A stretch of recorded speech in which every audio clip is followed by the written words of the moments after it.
بسم الله الرحمن الرحيم.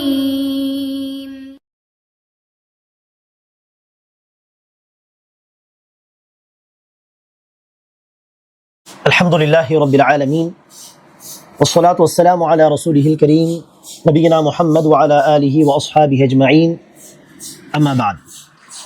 கண்ணியமிக்க சகோதர சகோதரிகளே, இந்த பதிவில் நாம் இன்ஷா அல்லாஹ் இஸ்திகாரா தொடர்பான பிரார்த்தனையை பார்க்கலாம். அன்பானவர்களே, இஸ்திகாரா என்றால் என்ன? இஸ்திகாரா என்றால் அல்லாஹ்விடத்தில் நன்மையை வேண்டுவது, நன்மையை கேட்பது. ஒரு காரியத்தை இஸ்லாத்திலே அல்லாஹ் வாஜிபாக ஆக்கியிருந்தால், கடமை ஆக்கியிருந்தால், அந்த காரியத்தை செய்தால்தான் நமக்கு நன்மை கிடைக்கும், செய்யாவிட்டால் தீமை என்பது உறுதி. அங்கு நாம் இஸ்திகாரா செய்ய வேண்டிய தேவையில்லை. வாஜிபை செய்தால் தான் நன்மை, விட்டால் தீமை. அதுக்கு அப்படி நேர்மாறாக ஹராமான ஒரு விஷயம், அந்த ஹராமான விஷயத்தை செய்தால் தீமை, அல்லாஹ்வுக்காக பயந்து அதை விட்டால் தான் நன்மை. ஆக ஹராமிலும் இஸ்திகாரா கிடையாது. அதே போல முஸ்தஹப், மார்க்கத்தில் வலியுறுத்தப்பட்ட நஃபீலான, உபரியான, சுன்னத்தான விஷயங்கள் இருக்குமே, அதையும் செய்தால் நன்மை கிடைக்கும் என்று மார்க்கத்தில் சொல்லப்பட்டுள்ளது. அப்படி இருக்க அதிலும் இஸ்திகாரா தேவையில்லை. அதே போல மக்ரூ என்கிற தரத்தில் இருக்குமே, வெறுக்கத்தக்க விஷயங்கள். உதாரணத்திற்கு ஒரே மூச்சில் ஒரு டம்ளர் தண்ணி அப்படி குடிப்பது, சட்டை போடும் பொழுது உதாரணத்திற்கு ஃபர்ஸ்ட் இடது கையை போடுவது, இதெல்லாம் மக்ரூஹான விஷயங்கள் என்பதாக அறிஞர்கள் சொல்வார்கள். ஆக இந்த மக்ரூஹான விஷயங்களை தவிர்ப்பதில் தான் நன்மை.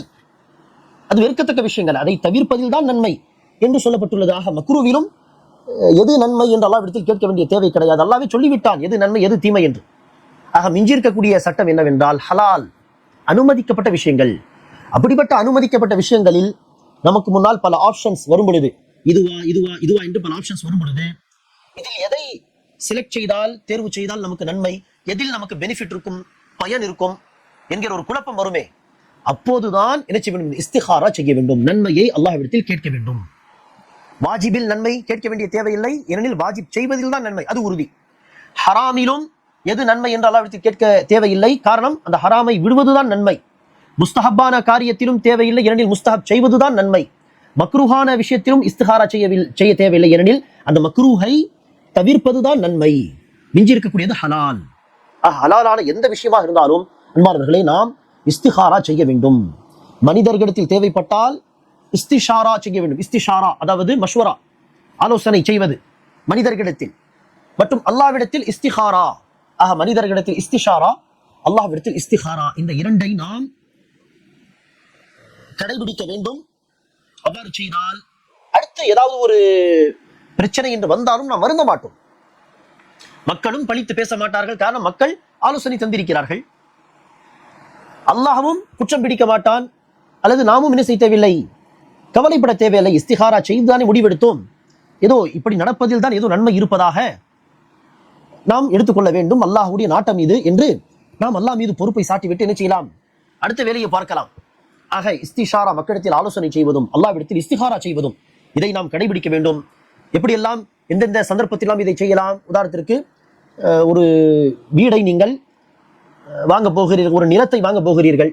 இது என்ன வாஜிபா இல்லை முஸ்தஹப்பா இல்லை ஹராமா மக்ருவா? எதுவுமே கிடையாது, இது ஹலால், உங்கள் இஷ்டம். அது ஹலாலான காசை கொண்டு இந்த இடத்தை வாங்குங்கள், அல்லது வேறு ஊரில் வேறு ஒரு இடத்தை வாங்குங்கள், உங்களுடைய சாய்ஸ். அது ஹலால், அது அனுமதிக்கப்பட்டது. அங்கு ஒரு கன்ஃபியூஷன், இதை வாங்கவா அல்லது வேறு இடத்தை பார்க்கவா, அங்கு இஸ்திகாரா செய்யுங்கள். திருமணம் செய்வது முஸ்தஹப், சில பேருக்கு அது கடமையாக கூட இருக்கும். விபச்சாரத்தில் போகக்கூடிய பயம் உள்ளவர்களாக இருந்தால் கடமை, அந்த பயம் இல்லை என்று சொன்னால் முஸ்தஹப். ஆனால் எந்த ஒரு ஆண் எந்த பெண்ணை தேர்வு செய்வது அது ஹலால் இல்லையா?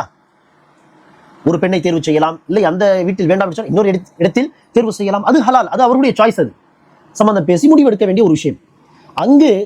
இங்கு ஓகே சொல்வதா, அங்கு ஓகே சொல்வதா, இந்த பெண்ணை தேர்வு செய்வதா, அந்த பெண்ணை தேர்வு செய்வதா, இந்த சந்தர்ப்பத்தில் இஸ்திகாரா. அதே போல அந்த பெண் ஒரு ஆணை தேர்வு செய்யும்போது இஸ்திகாரா. ஒரு பிசினஸ் தொடங்க போகிறார், காசு இருக்கிறது, பிசினஸ் 2-3 ஆப்ஷன்ஸ் இருக்கிறது. ஹலாலான எந்த பிசினஸாக இருந்தாலும் தேர்வு செய்யலாம், அது ஹலால், அது அனுமதிக்கப்பட்டது, நம்முடைய சாய்ஸ். அது அதில் எதை தேர்வு செய்வது, குழப்பம் வரும் பொழுது இஸ்திகாரா. இப்படியாக அன்பானவர்களே, ஒரு காரியம் வாஜிபா அல்லது முஸ்தாபா இருக்கலாம், ஆனால் அதில் எதை தேர்வு செய்வது என்கிற அந்த விஷயம் நம்முடைய சாய்ஸில் இருக்கலாம். அப்படிப்பட்ட சந்தர்ப்பத்திலும் நாம் எதை தேர்வு செய்யலாம் என்கிற அந்த குழப்பத்தில் இஸ்திகாரா செய்வதை நாம் கடைபிடிக்க வேண்டும். சில சகோதரர்கள் அது சகோதரிகள் இடத்தில் ஏதோ ஒரு சந்தேகம் கேட்பதற்காக பேசும்பொழுது சொல்வார்கள், நான் 2 வீட்டுக்கு போனாலும் இஸ்திகாரா செய்து விட்டு தான் போவேன், இஸ்திகாரா இல்லாமல் எந்த காரியத்தையும் செய்ய மாட்டேன். இப்படியும் பாருங்கள், அல்ஹம்துலில்லாஹ் இந்த விஷயங்களை எல்லாம் கடைபிடிக்கக்கூடிய மக்கள் இருக்கிறார்கள். பெரிய பெரிய முடிவு எடுக்கும் பொழுது பலர் இஸ்திகாரா செய்வதில்லை, மக்களிடத்தில் ஆலோசனையும் செய்வதில்லை. மக்களிடத்தில் ஆலோசனை செய்தாலும் அல்லாஹ்விடத்தில் இஸ்திகாரா செய்யக்கூடிய பழக்கம் பலரிடத்தில் தெரியாது. இப்படி ஒரு சட்டமே தெரியாது பல பேருக்கு, இல்லையா? ஆனால் சில பேர் பாருங்கள், சொந்த வீடல்ல 2 வீட்டுக்கு போவதாக இருந்தாலும் இந்த வீட்டுக்கு போகலாமா வேண்டாமா, அந்த குழப்பத்தில் இஸ்திகாரா அது இல்லாமல் நான் எந்த முடிவும் எடுப்பதில்லை. ஆக நாமும் இந்த அளவுக்கு நாம் இஸ்திகாராவை கடைபிடிக்க வேண்டும்.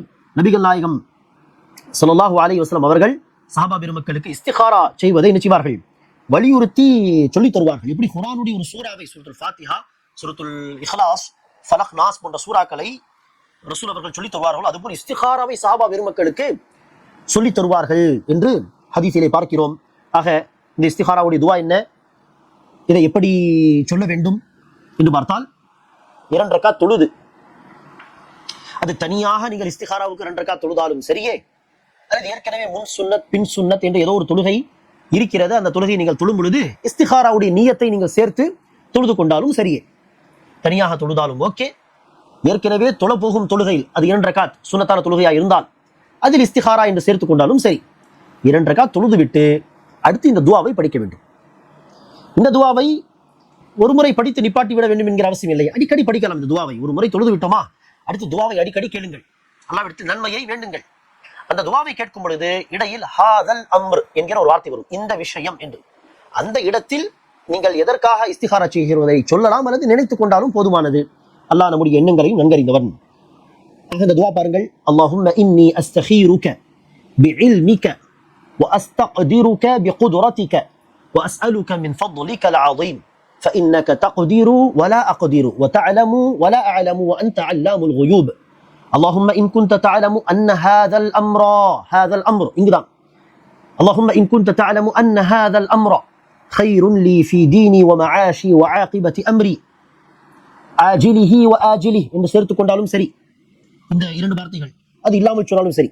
فقدره لي ويسره لي ثم بارك لي فيه وإن كنت تعلم أن هذا الأمر شر لي في ديني ومعاشي وعاقبة أمري عاجله وآجله فاصرفه عني واصرفني عنه وقدر لي الخير حيث كان ثم أرضني به.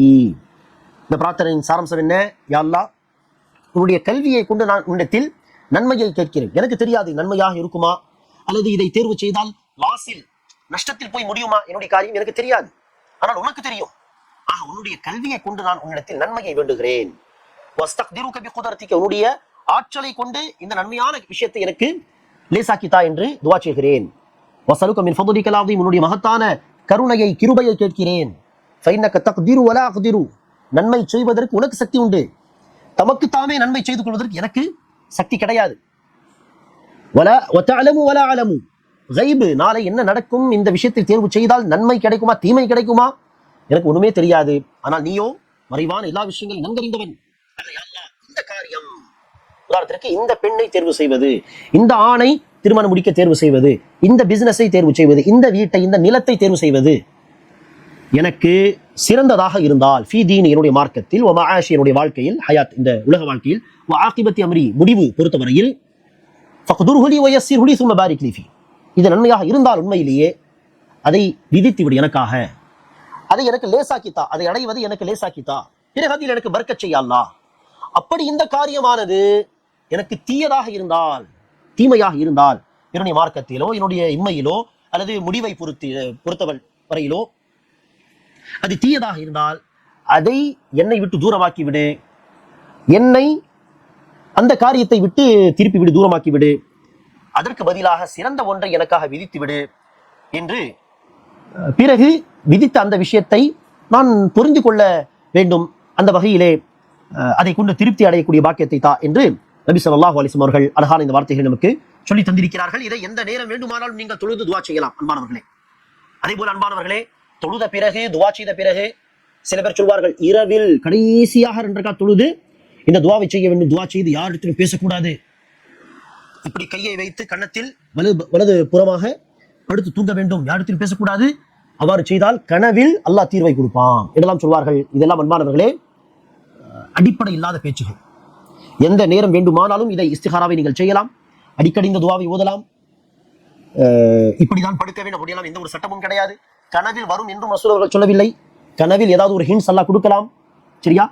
கனவு வராமலே கூட நீங்கள் இவ்வாறு தொடர்ந்து துவா செய்ய செய்ய செய்ய ஒரு கட்டத்தில் ஒரு விஷயத்தை நீங்கள் தேர்வு செய்வீர்கள். அதுதான் இந்த இஸ்திகாராவுடைய ரிசல்ட் என்பதாக நீங்கள் எடுத்துக்கொள்ளுங்கள். ஏதாவது ஒரு ஹிண்ட் கிளியராக நமக்கு கிடைக்க வேண்டும் என்கிற கட்டாயம் கிடையாது. ஒரு முடிவு எடுக்கும் வரை தொடர்ந்து துவா செய்து கொண்டு இருங்கள்.